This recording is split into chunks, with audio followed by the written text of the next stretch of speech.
किसानों एवं कृषि विकास के लिए कृषि उत्पादन लागत मूल्य से 25% ज्यादा मूल्य दिया जाएगा और केंद्र सरकार इसकी गारंटी देगी। कृषि प्रधान देश में कृषि को महत्व दिया जाएगा जिससे किसानों की उन्नति हो सके।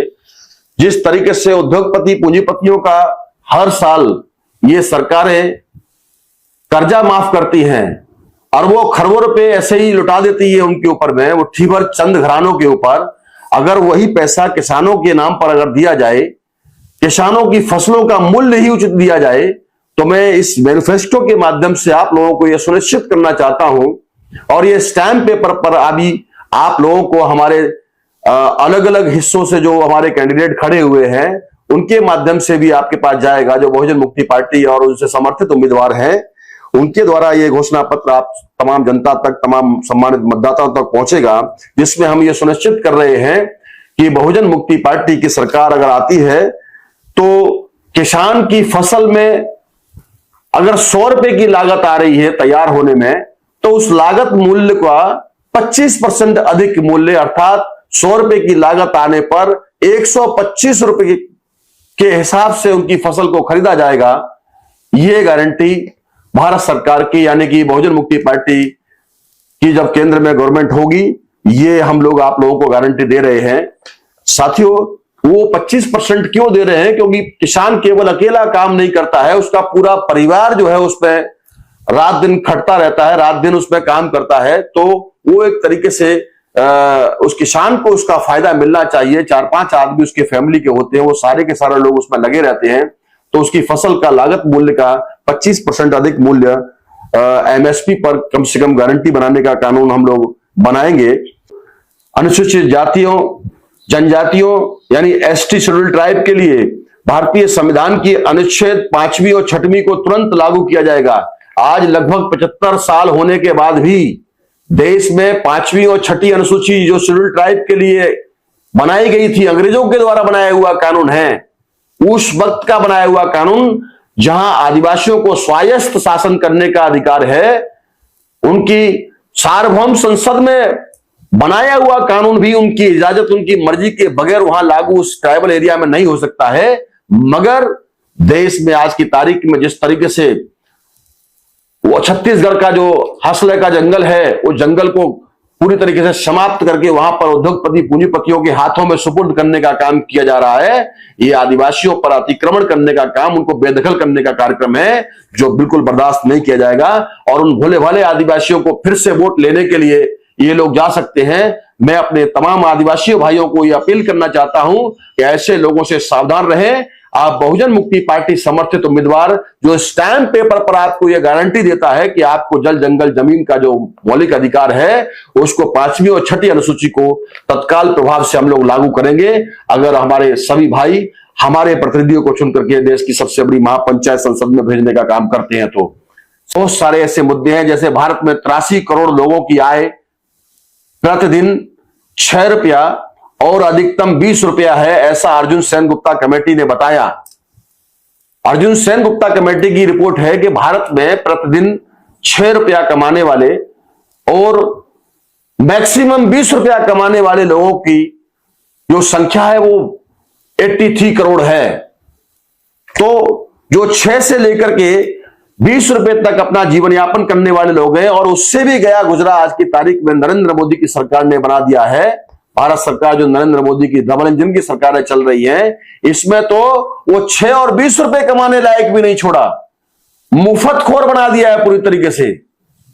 और वहां केवल मुफ्त में 5 किलो राशन देने का काम किया जा रहा है। उन नौजवानों से उन घरों को बर्बाद करने का काम, उनको लाचार बनाने का काम यह भारत सरकार के द्वारा किया जा रहा है, जिसको बंद किया जाएगा।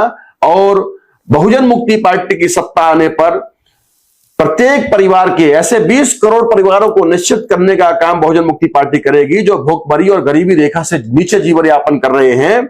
ऐसे परिवारों को सम्मान पूर्वक जीवन जीने के लिए यानी सम्माननीय जीवन निर्वाह निधि के अंतर्गत इस योजना के तहत 11,000 रुपया प्रति माह देने का काम परिवार का मुखिया महिला को मान करके दिया जाएगा। और उसके बदले में परिवार के किसी न किसी एक व्यक्ति को सरकार के द्वारा निर्धारित काम को पूरा करना होगा। ये गारंटी यह सुनिश्चित करने का काम स्टैंप पेपर पर बहुजन मुक्ति पार्टी कर रही है। साथियों, 50 नंबर का मुद्दा है भारत के धार्मिक मंदिरों तथा धार्मिक स्थलों की, चाहे वो किसी का भी हो, संपत्ति का राष्ट्रीयकरण किया जाएगा, अर्थात मंदिरों की संपत्ति को राष्ट्रीय संपत्ति घोषित किया जाएगा तथा उस संपत्ति को जन कल्याण योजनाओं में खर्च किया जाएगा।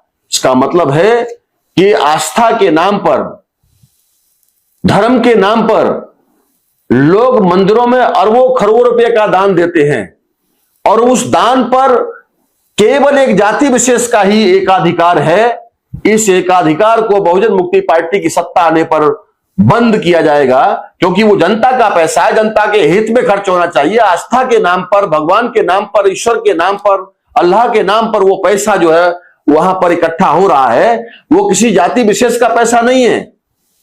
उस पैसे पर उसका सरकारीकरण किया जाएगा। वो है, लोगों की आस्था है, आस्था के नाम पर अगर वो दान दक्षिणा कर रहे हैं, अच्छी बात है, कर सकते हैं, हमें कोई आपत्ति नहीं है, किसी की भी किसी के प्रति आस्था हो सकती है और भारत का संविधान जिसके लिए इजाजत देता हो तो हम मना करने वाले, हमारी हैसियत क्या है। तो लेकिन वो पैसा पर विषय एक जाति विशेष का एकाधिकार है, मुट्ठीभर लोगों का, शासक जातियों का एकाधिकार है, जो कि डीएनए के अनुसार विदेशी लोग हैं, उसको रोका जाएगा। उस संपत्ति को, उन धार्मिक स्थल की संपत्तियों को राष्ट्रीय संपत्ति घोषित किया जाएगा और उसको जन कल्याण के लिए लगाया जाएगा। ये गारंटी स्टैंप पेपर पर हमारी पार्टी के द्वारा हम देने का काम करते हैं। देशवासियों को, भारत के सभी सम्मानित मतदाताओं को बहुजन मुक्ति पार्टी की तरफ से मैं प्रवीण प्रताप सिंह, राष्ट्रीय अध्यक्ष बहुजन मुक्ति पार्टी, आप सभी साथियों को क्रांतिकारी अभिवादन, जय मूलवासी, नमस्कार करता हूं। आप सभी लोगों को ज्ञात है कि पिछले महीने की 16 मार्च को दुनिया के सबसे बड़े लोकतांत्रिक देश भारत का सबसे बड़ा चुनाव के लिए घोषणा भारत निर्वाचन आयोग के द्वारा कर दी गई और सभी दल अपने अपने कैंडिडेट खड़ा कर रहे हैं। 543 सीटों पर मतदान 7 चरणों में होने वाला है और उस मतदान में बहुत सारे लोग ऐसे भी हैं जो पहले भी आप लोगों से वोट मांग करके देश की शासन सत्ता पर काबिज हुए। झूठ बोला गया, बहुत सारे मुद्दे उन्होंने जनता के साथ किए, वादा खिलाफी किया, फिर दोबारा से भी ऐसे लोग आप लोगों से आपके वोट मांगने के लिए आ सकते हैं। तो मैं देश के समस्त सम्मानित मतदाताओं से अपील करता हूं कि आप लोगों से कोई चीटिंग ना हो, कोई फ्रॉड ना हो। सजग करने के लिए, अपना वास्तविक नेतृत्व चुनने के लिए बहुजन मुक्ति पार्टी और उसके समर्थित उम्मीदवारों को आप लोग चुन करके देश की सबसे बड़ी महापंचायत संसद में भेजने का काम करेंगे। ऐसे में आप लोगों से अपील करता हूं, क्योंकि देश में बहुजन मुक्ति पार्टी ही है जो कि स्टैंप पेपर पर लिख करके अपना घोषणा पत्र जारी करती है अपने उम्मीदवारों के द्वारा। पिछले 10 वर्षों में जिन मुद्दों को हम लोगों ने उठाया, आज वो राष्ट्रीय स्तर की पटल पर विपक्षी दल और सत्ताधारी दल के द्वारा उठाए जा रहे हैं। भले ही हमारा किसी प्रकार का कोई सांसद विधायक नहीं है, लेकिन फिर भी सड़क से लेकर के संसद तक बहुजन मुक्ति पार्टी ने कालांतर में जिन मुद्दों को उठाया है, स्टैंप पेपर पर वो गारंटी देने का काम किया है। निश्चित तौर पर देश में उसका फायदा देशवासियों को हुआ है और इस बार 2024 के सामान्य लोकसभा चुनाव में भी हमने अपना घोषणा पत्र जारी किया है और उस घोषणा पत्र को हम लोगों ने 9 अध्यायों के रूप में कह सकते हैं, 9 खंडों में उसको आप देख सकते हैं। ये हमारी पार्टी का घोषणा पत्र है, हमारी पार्टी की तरफ से। इसमें ये 65 सूत्रीय घोषणा पत्र है, जिसके एक एक बिंदु पर मैं आप लोगों के समक्ष ध्यान आकर्षित करना चाहूंगा। हमारी एजुकेशन पॉलिसी कैसी होगी, शिक्षा नीति क्या होगी। देश में जिस तरीके से सत्ताधारी दल भारतीय जनता पार्टी और पिछली सरकारों ने देश की शिक्षा को चौपट करने का काम किया है। बाबा साहब अंबेडकर संविधान निर्माता का एक कोटेशन है, उन्होंने एक बहुत महत्वपूर्ण बात कही है कि शिक्षा वह शेरनी का दूध है, जो पिएगा वो गुर्राएगा। शिक्षा के बलबूते पर ही बहुत सारे वंचित समाज के लोग, हजारों साल से जिन लोगों को कलम, पेंसिल, कागज, कॉपी छूने नहीं दिया गया, आज वो चपरासी से लेकर के चीफ जस्टिस तक और देश के प्रथम नागरिक यानी राष्ट्रपति के पदों पर सुशोभित हुए, वो केवल शिक्षा के दम पर हुए। उसी शिक्षा के बल पर हमारे लोगों ने, बहुसंख्यक लोगों ने जिस तरीके से मुट्ठीभर शासक जातियों को, विदेशियों को चुनौती देने का काम किया, वो लोग आज उनके सामने किरकिरी बने हुए हैं। तो इस वजह से उन्होंने हमारी आने वाली नस्लों को, पीढ़ियों को समाप्त करने के लिए शिक्षा को ही खत्म करने का प्लानिंग किया है। देश में समान शिक्षा, अनिवार्य शिक्षा, निःशुल्क शिक्षा होनी चाहिए, गुणवत्ता वाली शिक्षा होनी चाहिए। इसके लिए प्राथमिक शिक्षालय, माध्यमिक शिक्षालय और हाई स्कूल और उच्च स्तरीय शिक्षा के लिए केंद्र सरकार द्वारा 1 लाख गांव में 5 साल के अंदर में विद्यालय, महाविद्यालय खोले जाएंगे, जिसकी परीक्षा पास करने के लिए प्रतिवर्ष प्रत्येक कक्षा का वार्षिक योग्यता परीक्षा पास करना होगा। ये हमारे इस मैनिफेस्टो का पहले नंबर का मुद्दा है।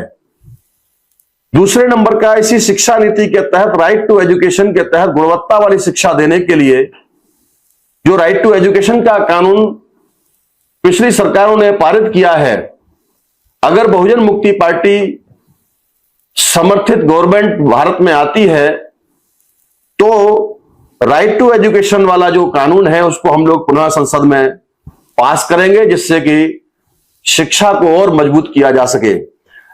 अभी बीजेपी गवर्नमेंट ने जिस तरीके से जिन सरकारी विद्यालयों में टाट पट्टियों पर पढ़ करके हमारे लोग आईएएस, पीसीएस की परीक्षाएं क्वालिफाई किए, देश में आज शासक बने हुए हैं, आज उन सरकारी विद्यालयों को पूरी तरीके से समाप्त करने का, लाखों विद्यालय बंद करने का काम इन 10 सालों के अंदर में इस भारतीय जनता पार्टी की सरकार में हुआ है। इससे पहले भी जो सरकारें रही है, उन सरकारों ने भी, कांग्रेस, बीजेपी कांग्रेस का जो राजाराम सीताराम का खेल ये देश में चल रहा है, इन लोगों ने पूरी तरीके से शिक्षा को बर्बाद करने का काम किया। नई शिक्षा नीति के नाम पर जिस तरीके से देश में बदहाली हुई है, वो भी एक चुनौती हमारे सामने है। तो इसलिए दोबारा से राइट टू एजुकेशन के इस कानून को पारित हम लोग करेंगे संसद में। भारत में सबको उच्च स्तरीय शिक्षा के लिए राष्ट्रीय प्रशिक्षण संस्थान खोले जाएंगे, जिसकी शाखाएं प्रत्येक राज्य में खोली जाएगी। ये चौथे नंबर का मुद्दा हमारे इस चुनावी घोषणा पत्र का है, जो स्टैम्प पेपर पर हम सम्मानित मतदाताओं को सुपुर्द करने का काम करेंगे हमारे प्रत्याशियों के द्वारा। 5वें नंबर का मुद्दा है, ग्रामीण क्षेत्रों के विद्यार्थियों के लिए 75% सीटें आरक्षित होंगी, जिसमें 50% सीटें एससी, एसटी और ओबीसी एवं माइनॉरिटी के लिए रिजर्व होंगी। गुणवत्ता वाली शिक्षा के लिए सकल घरेलू उत्पाद का 10% बजट यानी जीडीपी का 10% बजट शिक्षा पर खर्च किया जाएगा। ऐसा बहुजन मुक्ति पार्टी की सरकार आने पर, हमारी समर्थित सरकार आने पर हम लोग ये कानून बनाने का काम करेंगे। विश्व के आज की तारीख में 100 विश्वविद्यालयों में भारत का एक भी विश्वविद्यालय का नाम नहीं है। जिन लोगों ने ये ठेका लेके रखा हुआ था, मुट्ठीभर शासक वर्ग के लोगों ने, कि हम शिक्षा देने का काम करेंगे, हम धन संपत्ति रखने का काम करेंगे, हम हथियार भी रखने का काम करेंगे, वो शास्त्रानुसार जिनके पास में ये विशेषाधिकार था, उन लोगों ने क्या किया आखिरकार? प्राचीन काल में जो भारत 4 विश्वविद्यालय हमारे, तक्षशिला, विक्रमशिला, राउरकेला जैसे विश्वविद्यालय उस वक्त में चलते थे, दुनिया भर के लोग भारत में पढ़ने के लिए आते थे। दुनिया भर में भारत का नंबर 1 नंबर पे था शिक्षा में, जब बुद्धिस्ट काल था, सम्राट अशोका का जब शासन था। मगर भारत में जिन लोगों ने शिक्षा देने का ठेका लेके रखा हुआ है, आज भारत का दुनिया भर के अंदर 100 विश्वविद्यालयों में एक भी विश्वविद्यालय का नाम नहीं है। यह बहुत शर्मनाक बात है अपने आप में। साथियों, इसके लिए हम लोग विश्व स्तर पर भारत में विश्वविद्यालय खुलवाने का काम करेंगे जब हमारी गवर्नमेंट आएगी, और 50% कोटा जो है वो विशेष तौर पर जो वंचित समाज के लोग हैं, SC ST OBC माइनॉरिटी के लोग, उनके लिए रिजर्व होगा। विश्व स्तर पर गुणवत्ता वाली शिक्षा प्राप्त करने के लिए भारत के प्रतिवर्ष कम से कम 1 लाख और अधिकतम 5 लाख विद्यार्थियों को तुलनात्मक अध्ययन करने के लिए दूसरे देशों का वहां विदेशों में शिक्षा लेने के लिए भेजा जाएगा।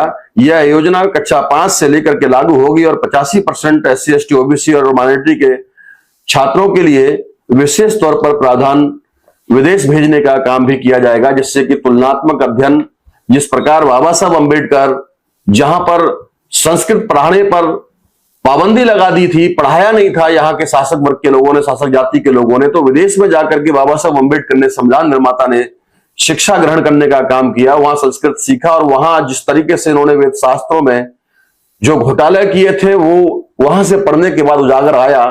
तो एक तुलनात्मक दुनिया का अध्ययन होना चाहिए हमारे लोगों के पास में, तो उसके लिए विश्व स्तर पर हम लोगों को भेजने का काम हमारी सरकार के माध्यम से करेंगे। 8वें नंबर का हमारा बिंदु है, भारत में SC ST और OBC माइनॉरिटी कम्युनिटीज के छात्रों के लिए व्यावसायिक शिक्षा सभी सरकारी एवं प्राइवेट स्कूलों में दी जाएगी। मेरिट वाले बच्चों को एडमिशन एवं शिक्षण के लिए पैसे की कमी ना पड़े, इसके लिए बैंक से लोन की भी गारंटी देने का काम हमारी सरकार में होगा, क्योंकि बहुत सारे ऐसे मेधावी छात्र होते हैं जो बहुत निचले स्तर से पढ़ करके आते हैं, वो क्वालिफाई करते हैं, मगर पैसे की कमी होने की वजह से वो उनकी शिक्षा वहीं रुक जाती है और वो शिक्षा नहीं ले पाते हैं। तो उसकी गारंटी जो है वो हमारी सरकार की होगी। अगर हम सत्ता में चुन करके आते हैं, देश के सम्मानित मतदाता बहुजन मुक्ति पार्टी समर्थित उम्मीदवारों को अगर भेजती है, तो निश्चित तौर पर ही एक बड़ी क्रांति शिक्षा नीति के तौर पर हम लोग करेंगे। हमारा दूसरा खंड है कृषि नीति, यानी एग्रीकल्चर पॉलिसी। जिस प्रकार भारत के किसानों को उनकी फसल का उचित मूल्य नहीं दे पा रही है ये सरकारें, और किसानों के ऊपर में गोलियां दागी जा रही हैं, तो ये बहुत ही किसान अन्नदाताओं के लिए एक चुनौती का विषय है। ये किसानों की आय दोगुनी करने के नाम पर भारत सरकार, जो आज की तारीख में भारतीय जनता पार्टी की सरकार है, ये आई थी और अभी जो है उनके ऊपर में कीले बिछाने का काम कर रही है। तो हमारी एग्रीकल्चर पॉलिसी क्या होगी हमारे घोषणा पत्र में, वो हम आपके सामने रखना चाहते हैं, सभी देशवासियों के सामने। भारत में भूमि अधिग्रहण कानून किसानों के अनुकूल बनाए जाएंगे। SEZ के माध्यम से पूंजीपतियों द्वारा अधिग्रहित की गई किसानों की जमीनों का मालिकाना हक किसानों को दिया जाएगा तथा उनके अधिग्रहण की जमीन उद्योगपतियों एवं पूंजीपतियों के पास तो रहेगी, मगर उसी जमीन के होने वाले लाभ में किसानों की हिस्सेदारी निश्चित की जाएगी, यानी किसानों का मालिकाना हक रहेगा। अगर कोई कंपनी आती है, वो यहां व्यवसाय करती है, तो पूर्ण रूप से उसके नाम पर नहीं होगा, उससे जो भी फायदा होगा उसमें मालिकाना हक किसानों का होगा। ऐसा कानून बनाने का काम हमारी एग्रीकल्चर पॉलिसी के द्वारा हम लोग करेंगे। हमारा 10वें नंबर का मुद्दा है कृषि नीति के तहत भारत में कृषि विकास के लिए कृषि मंत्रालय को अलग से कृषि बजट पेश करने की व्यवस्था की जाएगी। जिस प्रकार रेल बजट पेश किया जाता है, उसी प्रकार से देश में हरित क्रांति लाने के लिए, देश में अन्नदाता किसानों को और मजबूत बनाने के लिए हम लोग कृषि बजट की प्रावधान करेंगे। कृषि बजट अलग से पेश किया जाए, ये काम होना चाहिए रेल मंत्रालय की तरह से। ये हमारा इस मैनिफेस्टो का 2024 का मुद्दा रहेगा। कृषि नीति में हमारा 11वें नंबर का मुद्दा है, भारत में वर्षा के कारण प्रतिवर्ष होने वाले बाढ़ से बचाव के लिए सभी छोटी बड़ी नदियों को जोड़कर बांध बनाए जाएंगे। जहां जहां पानी की समस्या है, वहां पानी वितरित किया जाएगा, जिससे फसलों की सिंचाई हो सके। आप देखते होंगे हर साल सरकार जो है बाढ़ के रूप में करोड़ों रुपया बहाने का काम करती है, बाढ़ से राहत के नाम पर, आपदा के नाम पर लोगों को देती है, मगर परमानेंट इलाज पिछले लगभग 70 सालों के अंदर में नहीं किया गया। अगर सरकार चाहती, कांग्रेस की सरकार रही लंबे समय तक, लगभग 57 साल तक, उसने भी कोई काम नहीं किया। देश के अंदर में बीजेपी की सरकार पिछले 10-15 सालों से रही है, 20 साल से बीच बीच में रही, अभी कंटिन्यूअस 10 साल से है। तो ये हर साल बाढ़ आती है, हर साल तमाम जनहानि होती है, तमाम धन की हानि होती है बेशुमार जो है। तो ये परमानेंटली इस पर काबू किया जा सकता है अगर भारत सरकार के द्वारा, अगर हमको ये देश की जनता चुन करके भेजती है, हमारे प्रतिनिधि चुनती है सांसद विधायक के रूप में, तो निश्चित तौर पर एक बड़ी क्रांति हम लोग कर सकते हैं।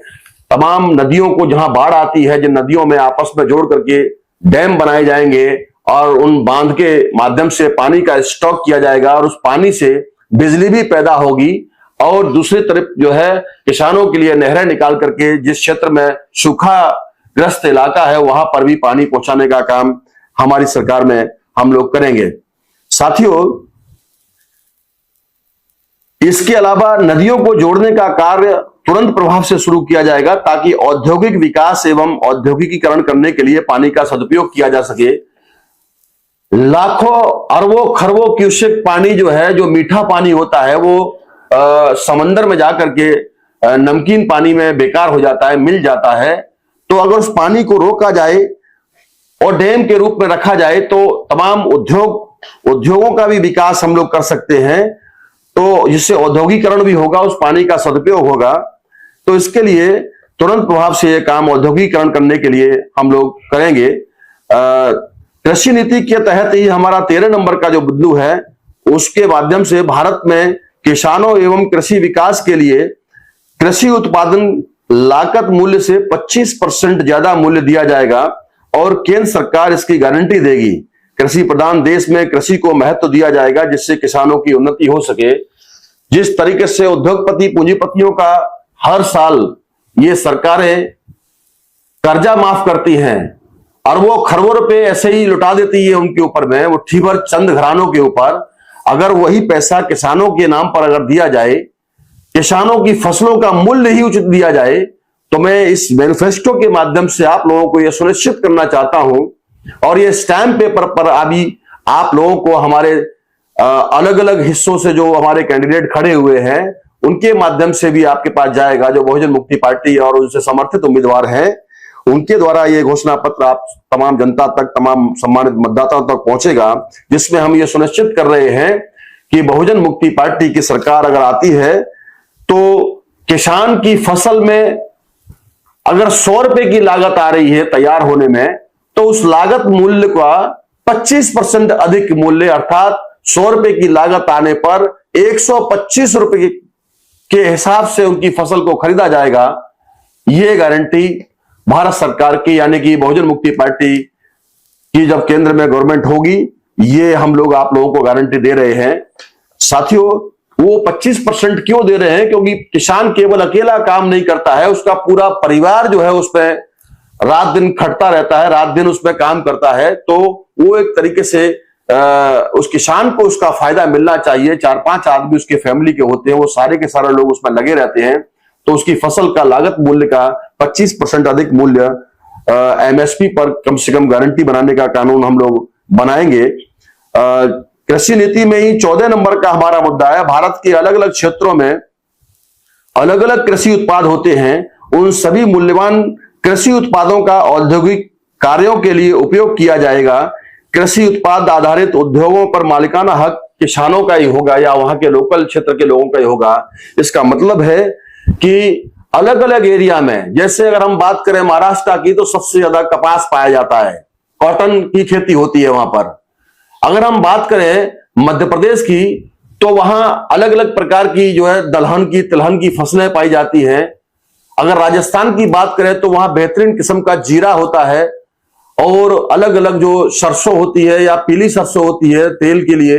अगर हम उत्तर प्रदेश की बात करें तो बहुत बड़े हिस्से में गेहूं उत्पादन होता है, सरसों का उत्पादन होता है। अगर पश्चिमी उत्तर प्रदेश की मैं बात करूं तो बहुत बड़े पैमाने पर आलू उत्पादन क्षेत्र है। और अगर हम बात करें पश्चिम बंगाल की, तो वहां पर धान का कटोरा यानी चावल कहा जाता है। वेस्ट बंगाल के अलावा अगर हम साउथ में जाएंगे तो वहां भी चावल की खेती होती है बड़े पैमाने पर। तो अलग अलग हिस्सों में अलग अलग मसाले, केरला में मसाले पैदा होते हैं, ड्राई फ्रूट्स पैदा होते हैं। तो उस क्षेत्र के अकॉर्डिंग जो फसल तैयार होती है, वहां उन्हीं फसलों के हिसाब से जो उत्पादन हो रहा है, उन उत्पादन के हिसाब से ही वहां पर कृषि उद्योग लगाने का काम बहुजन मुक्ति पार्टी की सरकार में आने पर किया जाएगा और उस कृषि उद्योग से उस क्षेत्र में उद्योग लगा करके वहां के जो लोकल रहने वाले जो निवासी लोग हैं वही उसी एरिया के ही 20-25 गांव के बीच में एक कृषि उद्योग लगाया जाएगा और उससे जो प्रॉफिट आएगा वहीं की महिलाओं और वहीं के नौजवानों को, युवाओं को वहीं पर वो वितरण किया जाएगा। तो ये 100% जो है वो किसान पर आधारित उद्योग होगा, उसका फायदा वहां के किसान और मजदूर लोकल लोगों को ही होना चाहिए। इस बात की गारंटी, यह बात सुनिश्चित करने का काम बहुजन मुक्ति पार्टी की सत्ता आने पर किया जाएगा। हमारी रिजर्वेशन पॉलिसी क्या होगी, आरक्षण नीति क्या होगी, सम्मानित साथियों, मैं ये बताना चाहता हूं आप लोगों को, भारत में जब से संविधान लागू हुआ है, संविधान ने हर वर्ग को, हर समाज को यह सुनिश्चित करने की गारंटी दिया है कि जिसकी जितनी संख्या भारी उसकी उतनी हिस्सेदारी, चाहे वो शासन में हो चाहे प्रशासन में हो। मगर भारत के अंदर में जब से मुट्ठी भर शासक जातियों की डीएनए के अनुसार विदेशियों की जब से सरकारें बनी हैं और वो बहुसंख्याक समाज के ऊपर में योजनाबद्ध तरीके से या यूं कह सकते हैं कि षड्यंत्र पूर्वक हावी हुए हैं, तो वो रिजर्वेशन पॉलिसी अभी तक लागू नहीं हुई है। भारत में रिजर्वेशन को इंप्लीमेंट करने वाला एक भी कानून अभी तक, तमाम कानून नए बने हैं, तमाम अमेंडमेंट हुए हैं, मगर देश के अंदर में कोई भी कानून ऐसा पारित नहीं हुआ है भारत के अंदर में, भारत सरकार के द्वारा, देश की संसद के द्वारा, जो कि रिजर्वेशन को इंप्लीमेंट कर सके।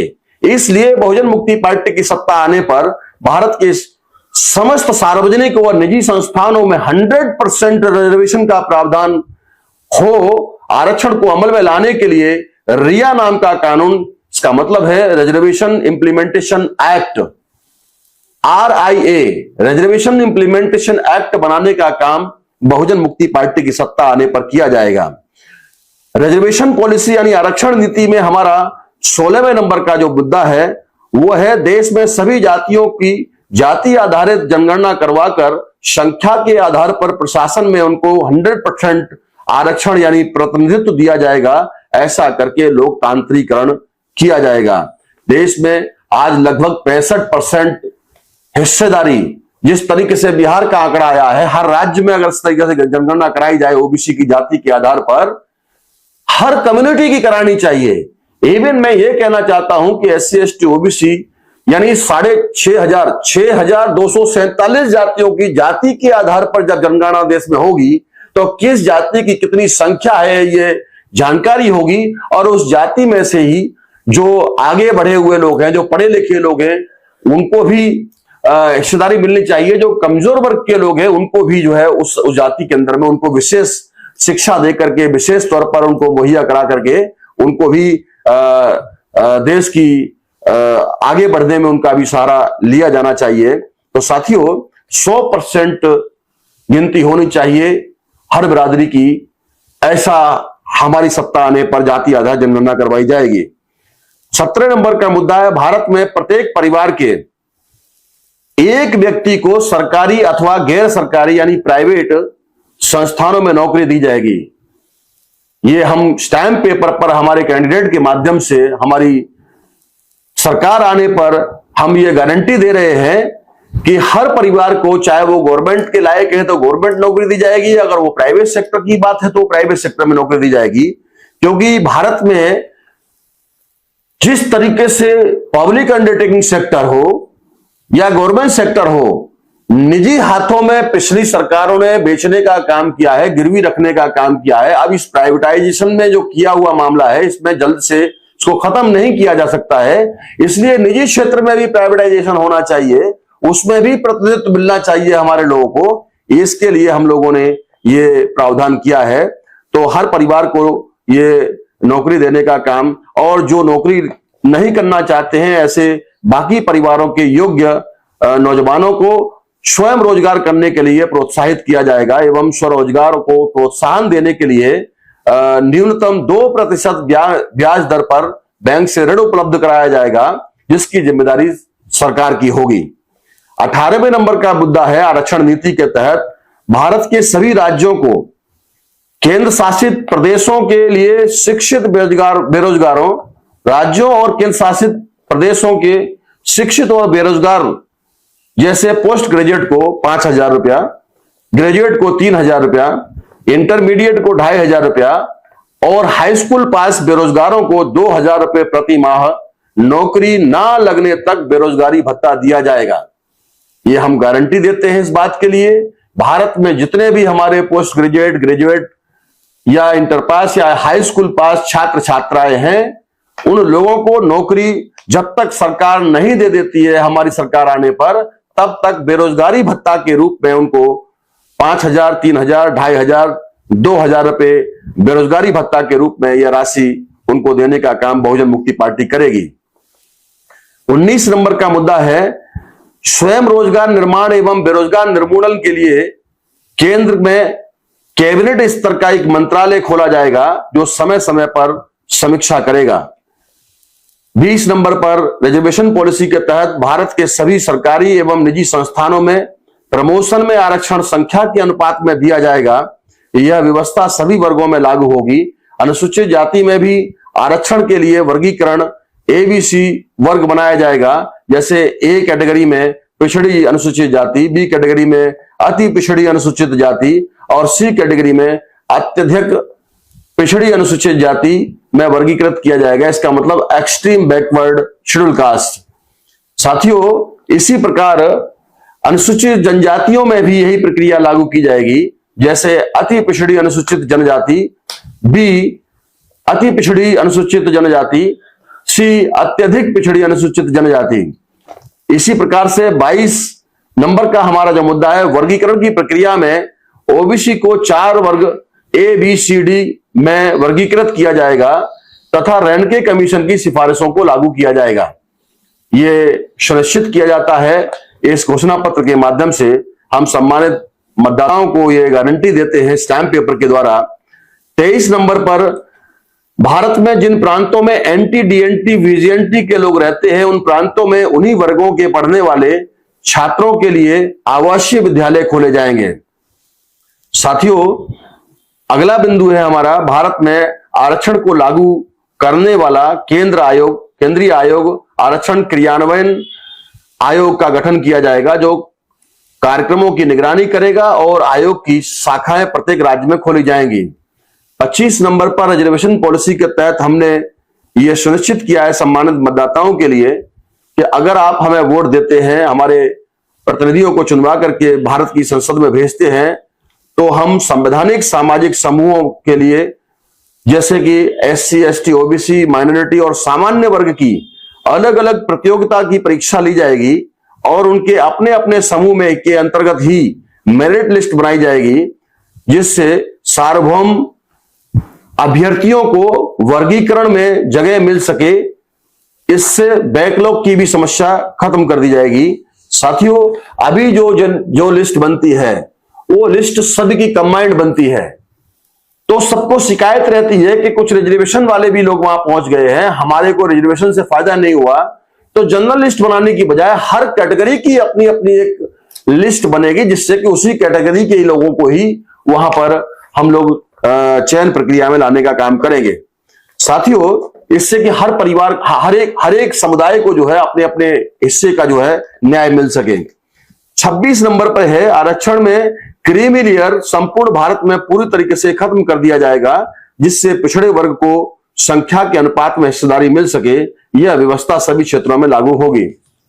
क्रीमी लेयर इतना भयानक षड्यंत्र जो बैकवर्ड क्लासेस के लिए, जो OBC समाज के लिए लागू किया गया है, वो उसको हमेशा के लिए समाप्त कर दिया जाएगा।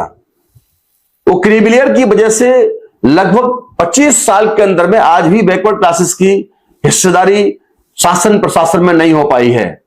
तो एक बहुत बड़ा षड्यंत्र क्रीमी लेयर का OBC के साथ में धोखेबाजी हुई है। इस क्रीमी लेयर को समाप्त करने का काम हमारी सरकार करेगी। 27 नंबर पर भारत के सभी सामाजिक समूहों का वर्गीकरण किया जाएगा। जैसे अनुसूचित जाति को A और B 2 भागों में विभाजित करके उनकी हिस्सेदारी का अनुपात 50-50% का होगा। A वर्ग में अमीर वर्ग और शिक्षित वर्ग को रखा जाएगा तथा B वर्ग में गरीबों को और कम पढ़े लिखे लोगों को रखा जाएगा। यह प्रक्रिया सभी समूहों में लागू किया जाएगा। फॉर एग्जाम्पल, हो सकता है आप लोगों को समझने में कठिनाई हो, मगर मैं ये कहना चाहता हूं आप लोगों को, जैसे शेड्यूल ट्राइब का राजस्थान का एक मीणा कम्युनिटी है, वो ट्राइब में आते हैं, एसटी में आते हैं, तो वो मीणा कम्युनिटी जो है वो एक अपर लेयर शेड्यूल ट्राइब है, मगर उन्हीं आदिवासियों में, उन्हीं शेड्यूल ट्राइब के लोगों के अंदर में ऐसे बहुत सारे आदिवासी हैं जिन्होंने आज तक रेल और हवाई जहाज तक नहीं देखे हैं, जो जंगल और पहाड़ियों में रहने के लिए मजबूर कर दिया गया। सिविल सोसाइटी से उनको बेदखल करने का काम भारत के शासक जाति के लोगों ने किया, तो उनको न्याय मिल सके, इस प्रकार से ये सारा का सारा ए और बी कैटेगरी बना करके उनको अपने अपने हिस्सेदारी मिल सके। जो कमजोर वर्ग के लोग हैं उनको विशेष तौर पर आगे बढ़ाने के लिए, विशेष तौर पर जो ज्यादा बीमार होता है उनको ज्यादा अच्छे इलाज की जरूरत पड़ती है, ज्यादा अच्छे डॉक्टर्स की आवश्यकता पड़ती है, ज्यादा अच्छी डायग्नोसिस की जरूरत पड़ती है, तो यह सुनिश्चित कराने का काम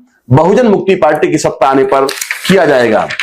मेरे प्यारे देशवासियों, सम्मानित साथियों, बहुजन मुक्ति पार्टी की हेल्थ पॉलिसी क्या होगी, हमारी स्वास्थ्य नीति क्या होगी, उस संदर्भ में मैं आपको बताना चाहता हूं। देश में सभी नागरिकों के लिए स्वास्थ्य के लिए स्वास्थ्य सुरक्षा कानून बनाया जाएगा, ये कंपलसरी होगा। देश में आज तक स्वास्थ्य सुरक्षा कानून यानी हेल्थ सिक्योरिटी एक्ट नहीं बनाया गया है, जिसकी वजह से हमारे बहुत सारे लोग बेमौत मर जाते हैं। यानी कि यूं कह सकते हैं कि सरकार जानबूझ करके उनको षड्यंत्र करके मरवाने का काम करती है। अगर हेल्थ पॉलिसी, हेल्थ कानून बना दिया जाए तो कोई भी डॉक्टर भी लापरवाही नहीं करेगा और किसी प्रकार का जो मरीज जिस तरीके से उसको बचना चाहिए उसके लिए सारी सुख सुविधाएं देने का काम किया जाएगा। स्वास्थ्य नीति के तहत हमारा 29 नंबर का मुद्दा है, देश में आधुनिक तकनीकी से लैस एम्स जैसे हॉस्पिटल खोले जाएंगे, जहां गरीबी रेखा से नीचे जीवन यापन करने वाले मरीजों का निःशुल्क इलाज किया जाएगा। 30 नंबर पर हेल्थ पॉलिसी में प्रत्येक भारतीय नागरिक को स्वास्थ्य बीमा योजना के अंतर्गत लाया जाएगा, ताकि गरीब से गरीब आदमी को अच्छी से अच्छी स्वास्थ्य सुविधाएं मिल सके।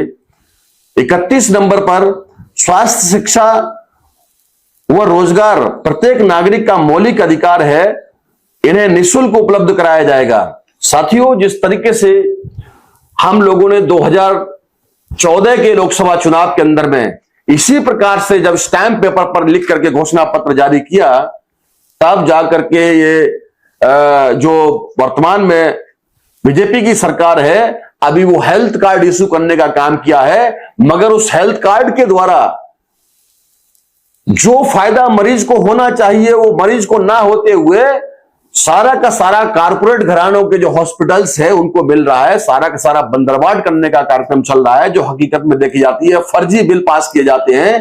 तो इस पर यह गारंटी करने का काम, यह सुनिश्चित करने का काम हेल्थ पॉलिसी के तहत हम लोग करेंगे। समग्र अल्पसंख्यक मुद्दे हैं, ऑल माइनॉरिटीज के इश्यूज हैं, जिसमें 32 नंबर का हमारे इस चुनावी घोषणा पत्र 2024 के लोकसभा सामान्य चुनाव का जो घोषणा पत्र है, इसमें 32 नंबर के मुद्दा में हमने दिया हुआ है कि अल्पसंख्यकों को मुख्य धारा में जोड़ने के लिए शिक्षण संस्थानों से लेकर लोक शासन के आधार पर शासन प्रशासन में हिस्सेदारी दी जाएगी।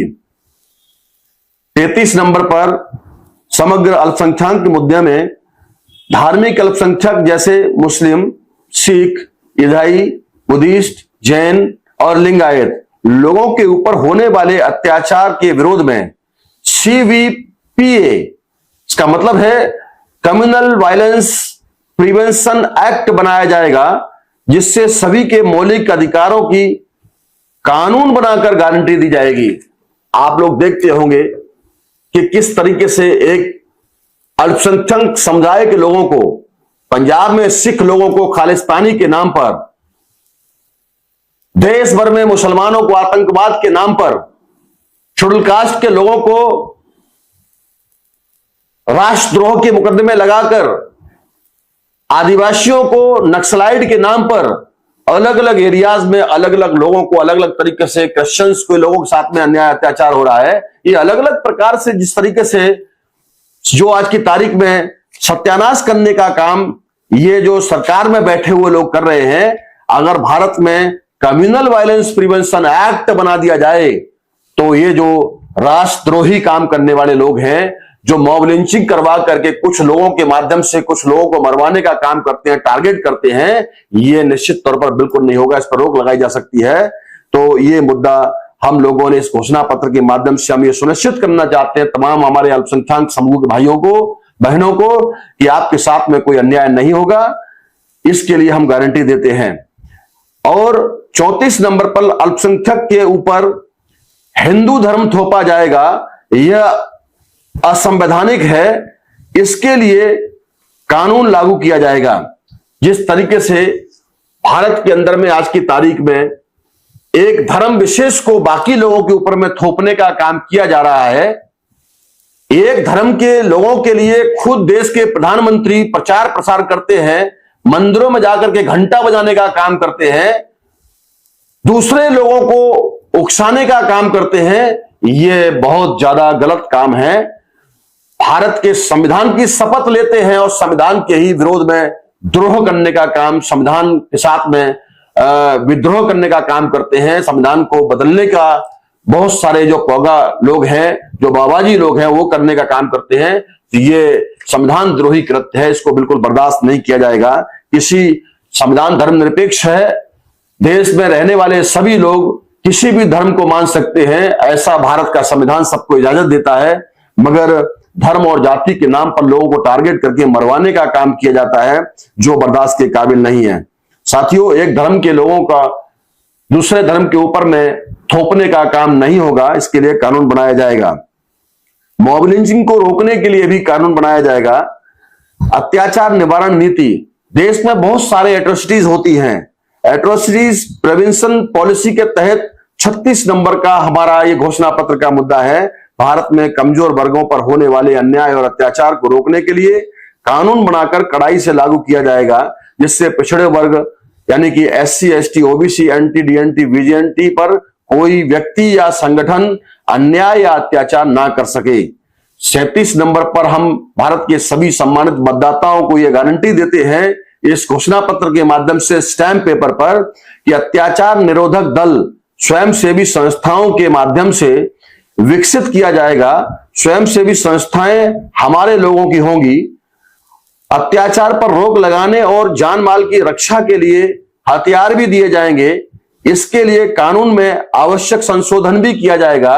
भारत में अपनी रक्षा करने के लिए कानून है, लाइसेंस देने का कानून है, और वो कानून होने के बाद भी जरूरतमंदों को हथियार नहीं उपलब्ध कराए जाते। अपनी स्वयं रक्षा करने के लिए, स्वहित के लिए उस कानून में संशोधन करते हुए अपने लोगों को, जो जिनको जान माल का खतरा होता है, उनके लिए लाइसेंस उपलब्ध कराने का काम बहुजन मुक्ति पार्टी की सत्ता आने पर किया जाएगा। भारत में फसाद, आतंकवाद, नक्सलवाद आदि के नाम पर किसी भी व्यक्ति या समूह के निर्दोष व्यक्ति को, जिसने अपराध नहीं किया है, ऐसे किसी भी निर्दोष को जेल में डाला जाता है और बाद में सबूतों के अभाव में 25-30 साल बर्बाद करने के बाद उसको छोड़ दिया जाता है। ऐसे भुक्तभोगी व्यक्ति को राहत राशि के नाम पर कम से कम 25 लाख रुपए दिया जाएगा बहुजन मुक्ति पार्टी की सत्ता आने पर। और ऐसे पुलिस अधिकारियों के खिलाफ जांच में ठोस सबूत मिलते हैं तो ऐसे अधिकारियों पर कड़ी से कड़ी कार्रवाई करते हुए निलंबित किया जाएगा तथा मामला कोर्ट में भेजकर तुरंत फैसला कराया जाएगा। ये इस बात की भी हम सुनिश्चित करते हैं, आप लोगों को ये गारंटी देते हैं कि बहुत सारे खास तौर पर मुस्लिम समाज के लोगों को टारगेट करके उनके 20-25 साल के नौजवानों को जबरन जेल में ठूसा जाता है और जेल में डालने के बाद में करीबन 45 से 50 साल की जब उसकी उम्र हो जाती है तो वही कर्मचारी लोग कहते हैं, वही अधिकारी कहते हैं कि आप निर्दोष हो, सबूतों के अभाव में आपको छोड़ दिया जा रहा है, कोई सबूत आपके खिलाफ में नहीं है। वो छोड़ तो दिया मगर उसका सारा परिवार तबाह हो गया, सड़क पे आ गया। वो अकेला घर में अगर कमेरा है तो उसकी मां मर गई, उसके पिताजी मर गए, उसकी बीवी नहीं रही, उसके बच्चों का भविष्य बर्बाद कर दिया। तो ऐसे उस निर्दोष व्यक्ति को 25 लाख रुपए देने का काम बहुजन मुक्ति पार्टी की सत्ता में उसको अपनी जिंदगी आगे एस्टेब्लिशमेंट करने के लिए देने का काम किया जाएगा। और जो अधिकारी इसमें इस तरीके से काम करते हैं उन अधिकारियों को सख्त से सख्त सजा देने का काम, दिलवाने का काम हमारी सरकार करेगी। सम्मानित साथियों, मेरे प्यारे देशवासियों, अनुसूचित जातियों, जनजातियों यानी एसटी शेड्यूल ट्राइब के लिए भारतीय संविधान की अनुच्छेद 5वीं और 6वीं को तुरंत लागू किया जाएगा। आज लगभग 75 साल होने के बाद भी देश में 5वीं और 6वीं अनुसूची जो शेड्यूल ट्राइब के लिए बनाई गई थी, अंग्रेजों के द्वारा बनाया हुआ कानून है, उस वक्त का बनाया हुआ कानून जहां आदिवासियों को स्वायत्त शासन करने का अधिकार है, उनकी सार्वभौम संसद में बनाया हुआ कानून भी उनकी इजाजत, उनकी मर्जी के बगैर वहां लागू उस ट्राइबल एरिया में नहीं हो सकता है। मगर देश में आज की तारीख में जिस तरीके से वो छत्तीसगढ़ का जो हासले का जंगल है, वो जंगल को पूरी तरीके से समाप्त करके वहां पर उद्योगपति पूंजीपतियों के हाथों में सुपुर्द करने का काम किया जा रहा है। ये आदिवासियों पर अतिक्रमण करने का काम, उनको बेदखल करने का कार्यक्रम है, जो बिल्कुल बर्दाश्त नहीं किया जाएगा। और उन भोले भाले आदिवासियों को फिर से वोट लेने के लिए ये लोग जा सकते हैं। मैं अपने तमाम आदिवासी भाइयों को ये अपील करना चाहता हूं कि ऐसे लोगों से सावधान रहें। आप बहुजन मुक्ति पार्टी समर्थित उम्मीदवार जो स्टैंप पेपर पर आपको यह गारंटी देता है कि आपको जल जंगल जमीन का जो मौलिक अधिकार है, उसको 5वीं और 6वीं अनुसूची को तत्काल प्रभाव से हम लोग लागू करेंगे। अगर हमारे सभी भाई हमारे प्रतिनिधियों को चुन करके देश की सबसे बड़ी महापंचायत संसद में भेजने का काम करते हैं तो सम्मानित साथियों, हमारी प्राइवेटाइजेशन पॉलिसी क्या होगी? 40 नंबर का मुद्दा है, केंद्र एवं सभी राज्य सरकारें तथा स्थानीय राज्य संस्थाएं एवं स्वायत्त संस्थाएं और पब्लिक अंडरटेकिंग संस्थानों में कार्य की गुणवत्ता के साथ साथ समय सीमा में कार्य करने की अवधि निर्धारित की जाएगी। गुणवत्ता पूर्ण एवं समय सीमा में कार्य नहीं करने वाले कार्मिकों को दोषी घोषित कर दंडित किया जाएगा तथा नुकसान की भरपाई उन कार्मिकों से की जाएगी, उन कर्मचारियों से की जाएगी। इसका मतलब क्या है? बहुत सारी सरकारी संस्थानों को आज ठेका पर दिया जा रहा है। ठेका प्रथा लागू करके वहां पर जो है सारा पूरा का पूरा जो है जो सरकारीकरण था उसको ठेका प्रथा में तब्दील किया जा रहा है और सारे कार्य की गुणवत्ता पूरी तरीके से खत्म की जा रही है। तो इसके लिए हम लोग जो है इस पर निगरानी करने का काम करेंगे। वो ठेका प्रथा में अगर काम गुणवत्ता सही नहीं होती है उसकी, तो निश्चित तौर पर उन कर्मचारियों को जो उसमें है उनको दंडित करके नुकसान की भरपाई उनसे की जाएगी और उनके ऊपर में कड़ी से कड़ी कार्रवाई की जाएगी। भारत की समस्त निजीकरण व्यवस्था की समीक्षा के लिए एक पूर्ण संवैधानिक आयोग का गठन किया जाएगा और 3 माह में समीक्षा रिपोर्ट तैयार करके संसद में पेश करेगा। इस पर स्वतंत्र रूप से संसद में बहस कराई जाएगी। 42 नंबर का मुद्दा है, संपूर्ण भारत में स्थायी प्रवृत्ति के कार्यों को जैसे स्वास्थ्य, सफाई, शिक्षा, आंतरिक एवं बाह्य सुरक्षा एवं अन्य मूलभूत आवश्यक कार्यों को केंद्र सरकार के अधीन रखा जाएगा। संविधान में ऐसी व्यवस्था की जाएगी कि भविष्य में उनका निजीकरण ना हो। आज सुरक्षा जैसे चीज को भारत सरकार ने निजी हाथों में, प्राइवेट सेक्टर में रखने का काम किया है, जो बेहद ही शर्मनाक बात है अपने आप में। तो केंद्र सरकार जहां प्राइवेसी लीक होने की बात है वहां निजी हाथों में नहीं दी जा सकती। उसको बाकायदा शपथ ग्रहण लेकर के देश की सुरक्षा और देश की आंतरिक और बाह्य सुरक्षा को खतरे में डालने का काम, देश की पार्लियामेंट पर हमला होता है, बीजेपी की गवर्नमेंट होती है, कारगिल युद्ध होता है, बीजेपी की गवर्नमेंट होती है, और तमाम प्रकार के समझौता एक्सप्रेस होता है, बीजेपी की गवर्नमेंट होती है। उस समय जो है तमाम जो है मुंबई हमला से लेकर बहुत सारे अलग अलग प्रकार के जो हमले होते हैं, उस समय भी बीजेपी की गवर्नमेंट होती है। तो साथियों, ये जो सुरक्षा खतरे में है या जो हमारे पास में कितने हथियार हैं, ये दुनिया भर के देशों को मालूम ना होना चाहिए। इसके लिए गवर्नमेंट अपनी पॉलिसी के तहत ये सारा केंद्र सरकार के अधीन में रहना चाहिए। ये 50% हिस्सेदारी जिस तरीके से भारत की सुरक्षा की जो उपकरण है वहां निजी हाथों में रखने का काम भारत सरकार के द्वारा, जो वर्तमान सरकार के द्वारा किया जा रहा है, यह बेहद शर्मनाक है। साथियों, आगे का हमारा मुद्दा है, भारतीय संसद में भारत के पिछड़े वर्ग, अनुसूचित जाति, जनजाति, अन्य पिछड़ा वर्ग एवं माइनॉरिटी के उत्थान और विकास की चर्चा के लिए संसद के प्रत्येक सत्र में अलग अलग समय सीमा का निर्धारण आरक्षित किया जाएगा, जिसमें सभी समूहों की चर्चा हो सके। अभी जो जिनको आवश्यकता है उन विषयों पर चर्चा ही नहीं होती है, संसद की पटल पर उनको रखा ही नहीं जाता है। फॉर एग्जाम्पल, जिस तरीके से ओबीसी की जाति आधार जनगणना का मुद्दा है 1931 से लेकर के अभी तक देश में पिछड़े वर्ग के लोगों की जाति जनगणना पर बहस ही नहीं हो रही है।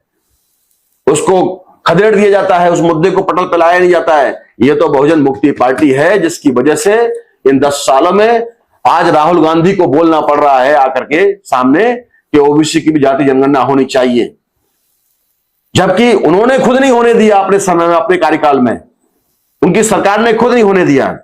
साथियों, 44 नंबर का हमारा मुद्दा है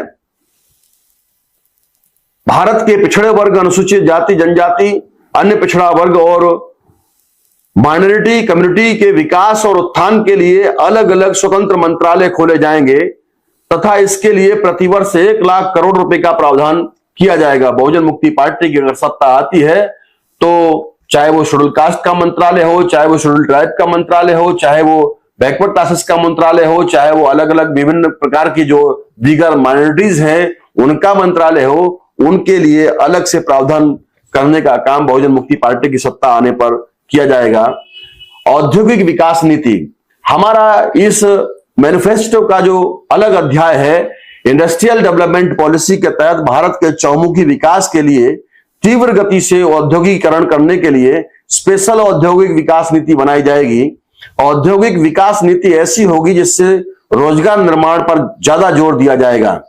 46 नंबर का मुद्दा, देश में रोजगार को बढ़ावा देने के लिए बंद पड़े छोटे मझोले उद्योगों को पुनः चालू किया जाएगा। बहुत सारी चीनी मिल को अभी बंद करके रखा हुआ है, उदाहरण के तौर पर जो है, ऐसे हर क्षेत्र में अलग अलग प्रकार के जो मामले हैं वो बंद पड़े हुए हैं और उनको निजी हाथों में देकर के सरकार शुरू कर रही है, जबकि वो गवर्नमेंट की तरफ से होना चाहिए, तो उनको पुनः सरकारी लेवल पर शुरू किया जाएगा। साथियों, 47 नंबर का 47 नंबर का हमारा इस इंडस्ट्रियल डेवलपमेंट पॉलिसी का मुद्दा है अपना उद्योग व्यापार शुरू करने के लिए बेरोजगारों को हर संभव मदद दी जाएगी और शिक्षित बेरोजगारों को प्रोत्साहन दिया जाएगा। 48 नंबर पर भारत के असंगठित औद्योगिक क्षेत्रों के कुशल और अकुशल मजदूरों के हित में श्रम कानून बनाए जाएंगे ताकि श्रमिकों का विकास हो सके।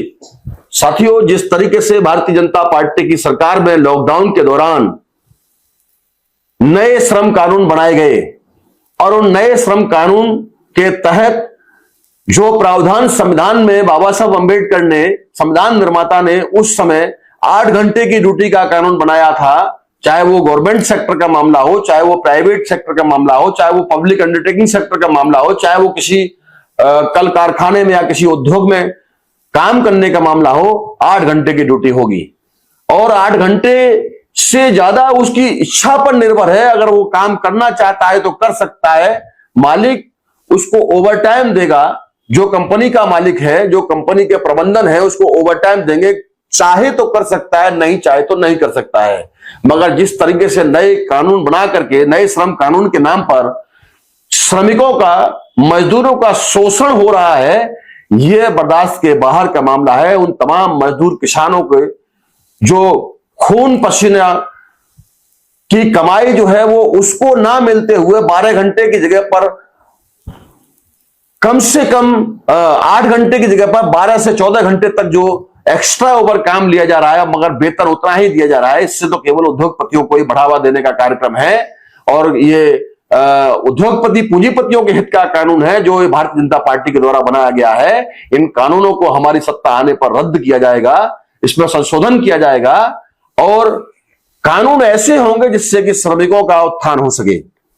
साथियों, अन्य राष्ट्रीय मुद्दे के तहत जो अदर नेशनल इश्यूज हैं, इतने सारे खंड होने के बाद में भी बहुत सारे ऐसे मुद्दे हैं, जैसे भारत में 83 करोड़ लोगों की आय प्रतिदिन 6 रुपया और अधिकतम 20 रुपया है, ऐसा अर्जुन सेन गुप्ता कमेटी ने बताया।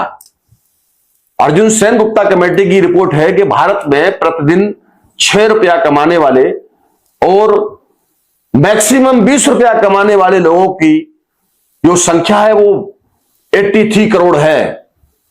तो जो 6 से लेकर के 20 रुपए तक अपना जीवन यापन करने वाले लोग हैं और उससे भी गया गुजरा आज की तारीख में नरेंद्र मोदी की सरकार ने बना दिया है भारत सरकार जो नरेंद्र मोदी की डबल इंजन की सरकारें चल रही है, इसमें तो वो 6 और 20 रुपए कमाने लायक भी नहीं छोड़ा, मुफ्तखोर बना दिया है पूरी तरीके से।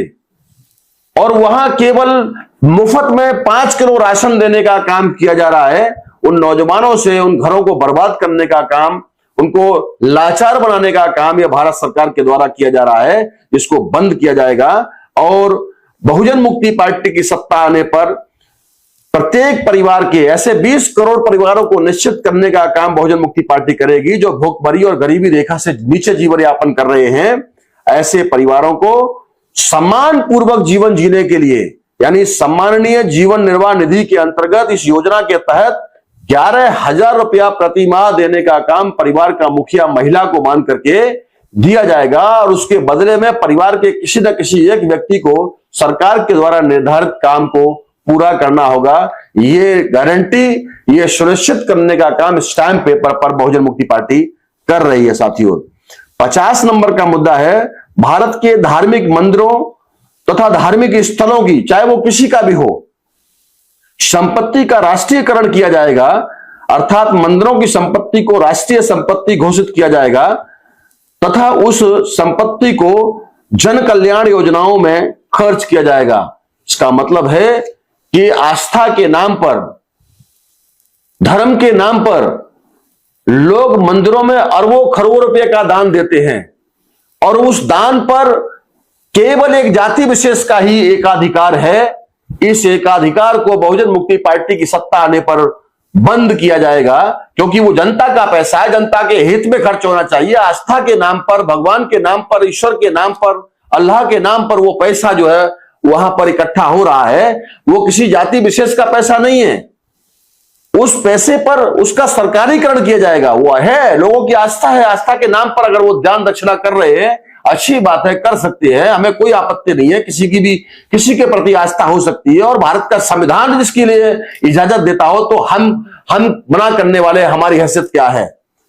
तो लेकिन वो पैसा पर विषय एक जाति विशेष का एकाधिकार है, मुट्ठीभर लोगों का, शासक जातियों का एकाधिकार है, जो कि डीएनए के अनुसार विदेशी लोग हैं, उसको रोका जाएगा। उस संपत्ति को, उन धार्मिक स्थल की संपत्तियों को राष्ट्रीय संपत्ति घोषित किया जाएगा और उसको जन कल्याण के लिए लगाया जाएगा। ये गारंटी स्टैंप पेपर पर हमारी पार्टी के द्वारा हम देने का काम करते हैं। 51 नंबर का मुद्दा है अन्य राष्ट्रीय मुद्दे के तहत इस चुनावी घोषणा पत्र का। लोकपाल कानून में अभी भी बहुत सारी कमियां खामियां हैं, उसे दूर किया जाएगा और सभी राज्यों में लोकायुक्त नियुक्त किए जाएंगे। 52 यानी 52 नंबर का मुद्दा, भ्रष्टाचार को खत्म करने के लिए प्रतिनिधित्वपूर्ण जनतंत्र लाया जाएगा, जिससे जाति विशेष का एकाधिकार खत्म हो जाएगा और भ्रष्टाचार को उच्च स्तर पर खत्म करने से ही निचले स्तर तक भ्रष्टाचार समाप्त हो पाएगा। साथियों, भ्रष्टाचार निचले स्तर पे कम बल्कि ऊंचे लेवल पे ज्यादा होता है। आप लोग जो दूध की धुली भारतीय जनता पार्टी है, इलेक्टोरल बॉन्ड माननीय देश की सर्वोच्च न्यायालय के द्वारा जब सख्ती बरती गई तो किस तरीके से बंदूक की नोक पर इन्होंने उन कंपनियों के माध्यम से इलेक्टोरल बॉन्ड खरीदवाए गए और भाजपा ने उनको जो है भुनाया। ये सारे देश और दुनिया में एक बड़ा इशू आज की तारीख में बना हुआ है। इस बात को ध्यान में रखते हुए भ्रष्टाचार की जो पार्टी खान है, वो भ्रष्टाचार खत्म करने के लिए बात करती है। ये इस देश की जनता को, सभी सम्मानित मतदाताओं को सावधान रहने की जरूरत है।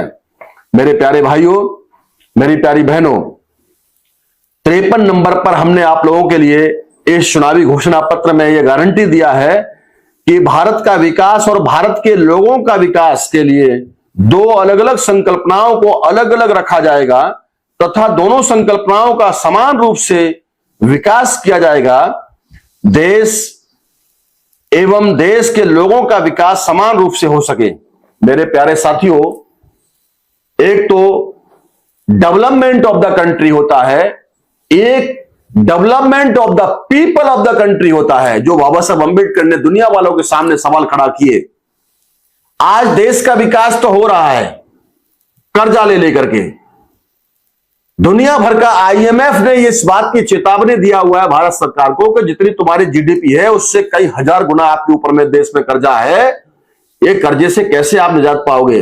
वो कर्जा लेकर के देश की जनता को 5 किलो राशन खिलाने का काम नरेंद्र मोदी की सरकार कर रही है, रोजगार नहीं दे रही है। इसके लिए यह सुनिश्चित किया जाएगा, एक तरफ तो नेशनल हाईवेज बनाए जा रहे हैं, बड़े बड़े ब्रिजेस बनाए जा रहे हैं, ऊपरगामी ब्रिज बन रहे हैं, अंडर ब्रिज बन रहे हैं, नई नई पटरियां बिछ रही हैं, मगर दूसरी तरफ देश भूखमरी, बेरोजगारी, रुपया का स्तर गिर रहा है।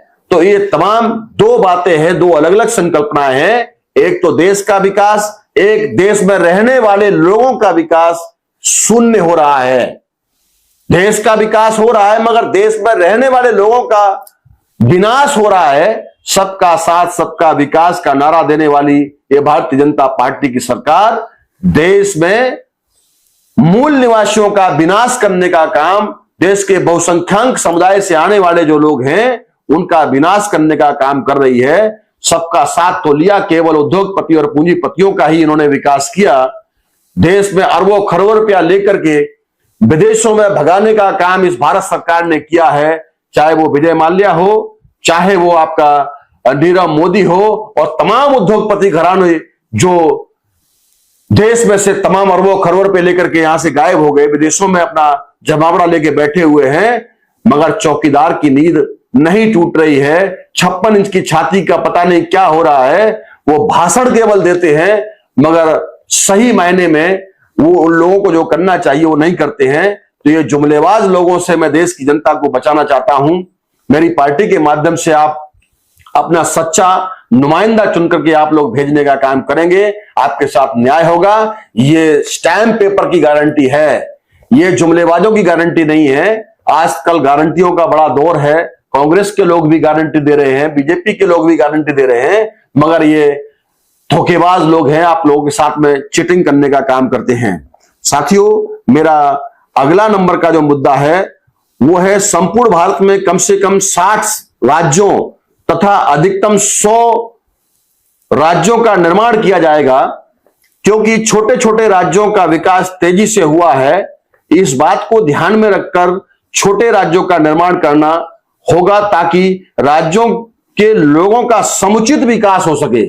अभी भारत में आप लोग देखते होंगे 29 राज्य हैं, बाकी 8 राज्य केंद्र शासित हैं।